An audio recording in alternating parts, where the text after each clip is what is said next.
Welcome back once again to Broken Electronics. I'm Lee, it's very good to be with you. Now, so many of my videos have concentrated on older Macs, often PowerPC Macs. While it may not seem like it, I actually do own some modern Macs, and actually do, from time to time, use them. One of which, for example, is a 13-inch 2015 MacBook Pro. Now, about 8 months ago, I upgraded the 256 gigabyte SSD that came with it to a 1 terabyte. Now, just recently, I ran across this.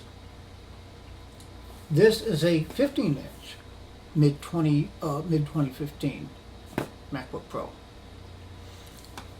It was a very low price. I'm not even going to mention how low. There were two reasons for that. One,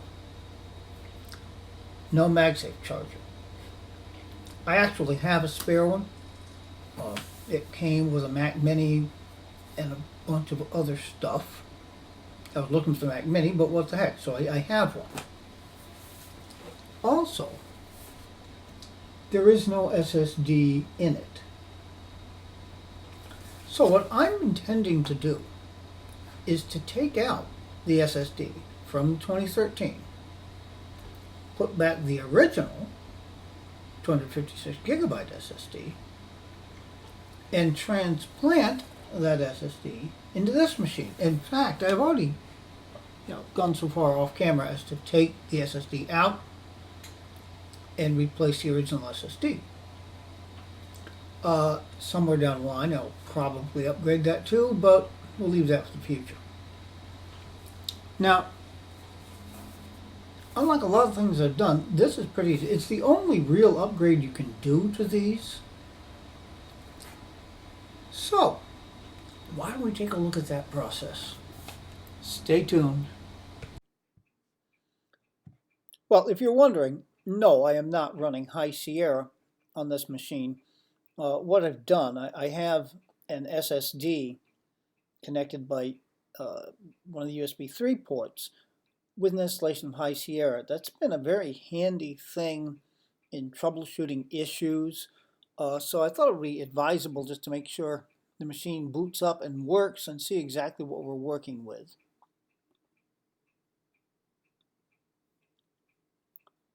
Okay. Yep, MacBook Pro Retina 15-inch mid 2015, exactly. Processor is a 2.2 gigahertz Intel Core i7. And these were all 4-core, as I'm recalling. And I think that can run on turbo at a much higher speed, not that I probably will need it to.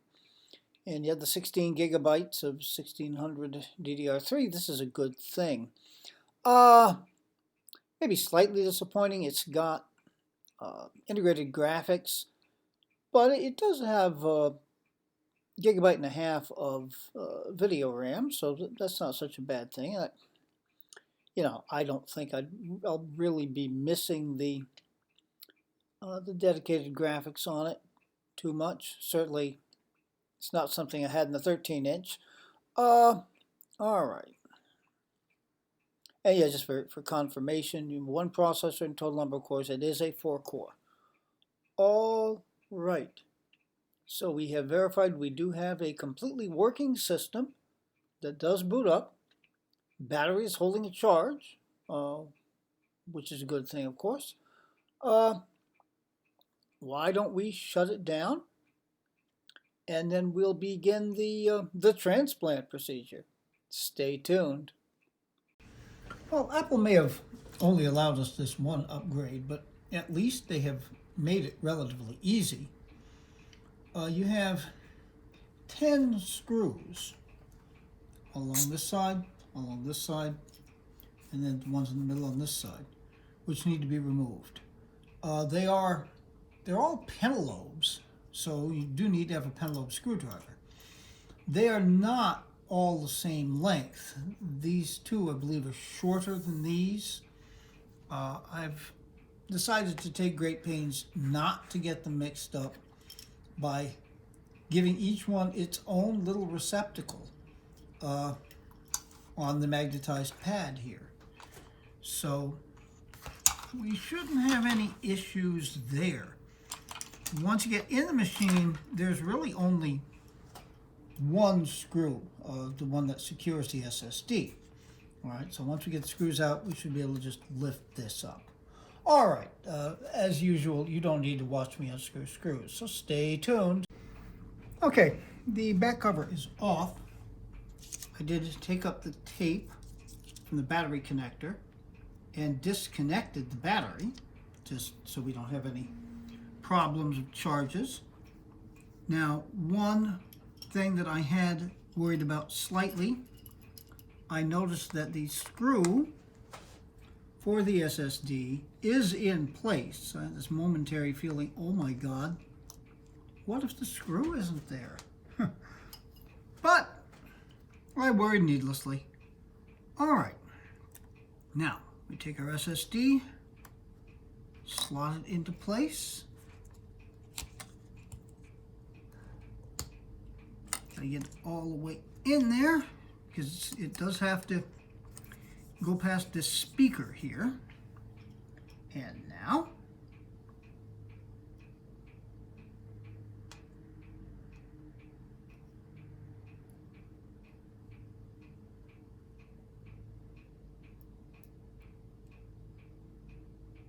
all right.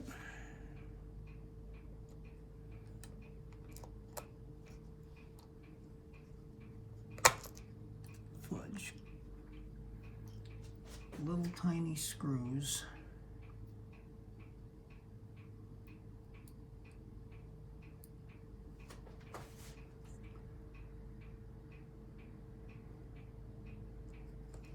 Down to the right place.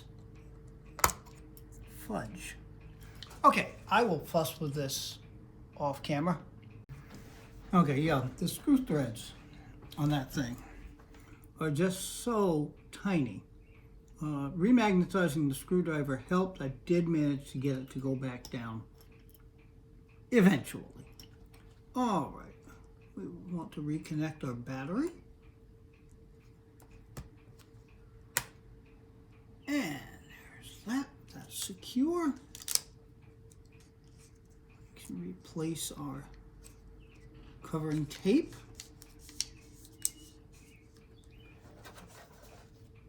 And then we'll put the back cover on. And again, watching me screw in screws, not really something you need to look at. Stay tuned. Okay, so really the only part of that I would call a pain, I don't even know that I'd call it hard, but it is a pain, that one screw holding the SSD in. Really awfully difficult to get it in there exactly where it needed to be. I did find that remagnetizing the screwdriver helped. Just also as a quick note, it is possible to put this back cover on backwards, which would not be a good thing. You've got an opening here that does help to allow for ventilation. So the label here where it says MacBook Pro should be by the side of the display hinge. But having done that, now we kind of just have to find out if it works. So let me reconfigure and we'll see about the first boot up. Stay tuned. Okay, maybe not the best angle. I would suspect that this is probably going to be kind of slow. We'll see.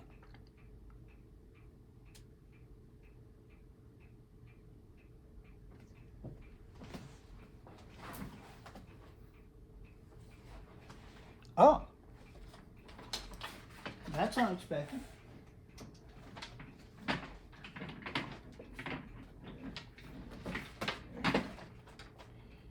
It was full when I started this. Maybe disconnecting it did something. That's all right. I'll connect the MagSafe and try that again.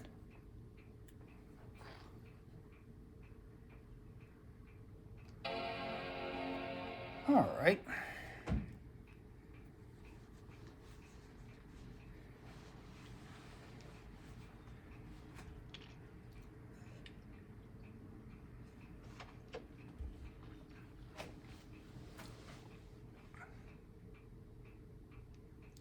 Now, if this all went well, it should boot up into Catalina.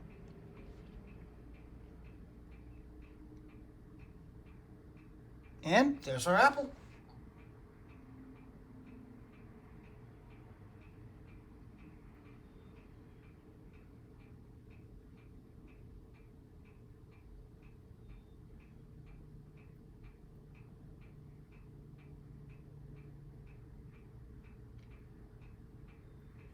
Taking its time, but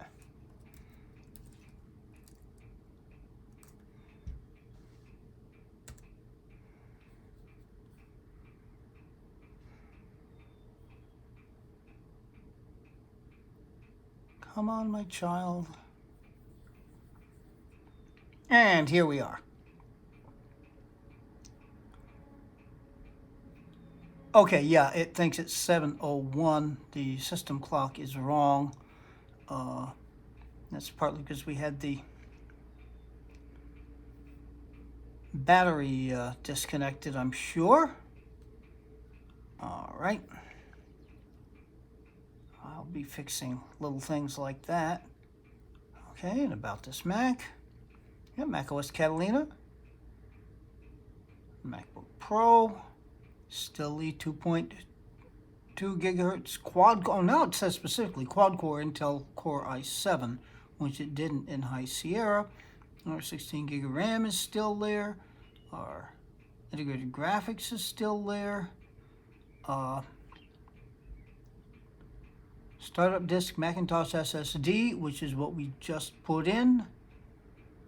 We can look here. We see we've got 902.5 gigabytes available out of the 1 terabyte on the drive.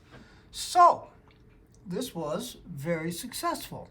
And yeah, I think the problem of the battery, it says 98% there. We were getting that error on startup because, of course, I had disconnected the battery when working on the logic board because I didn't really want to fry the logic board on this new to me MacBook Pro. Well, okay then. All in all, this is my